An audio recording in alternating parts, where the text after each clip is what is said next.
Welcome to our channel. Today we how to backup with Slack channel UX docs to Google Drive. Detailed guide step by step clearly. Open your Slack application and navigate to the channel containing your UX documentation. Identify the specific messages or files you want to backup. To download individual files from Slack, click on the file you wish to save. In the right corner of the file view, you will find an option to download. Click on Download and choose a destination folder on your device to save. Next, if you want to back up multiple messages, you will need to select them. Click and drag your cursor to highlight the messages or use the Shift key to select multiple messages. Once selected, right-click on the highlighted area. From the drop-down menu, choose Copy. Now, open a text editing application or a note-taking app on your device.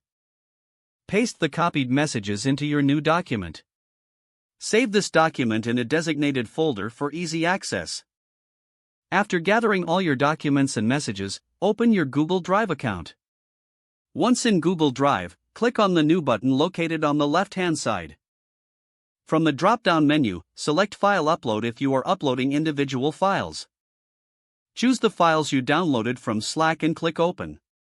If you created a document with the copied messages, select Google Docs from. Paste your copied messages into the new Google Doc and save it. Label all files and documents clearly to organize your UX backups effectively. Consider creating a dedicated folder in Google Drive for all your UX documentation. To do this, click on the New button, then select Folder.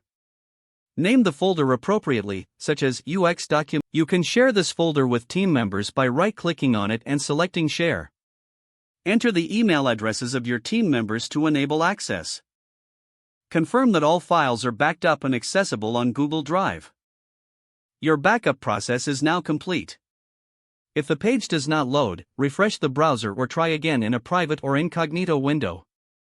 Make sure you are using the correct email address, then retype it carefully to avoid small typos. If your password is not accepted, use the reset option and create a new strong password you can remember. Check your spam folder for verification or security emails, then complete any requested confirmation steps. Enable two-factor authentication if available to improve account security and reduce unauthorized access risk. After signing in, review your profile details so your contact information and settings are accurate and current.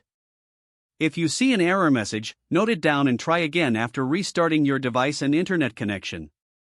Don't forget to like this video and subscribe to our channel for more step-by-step tech guides.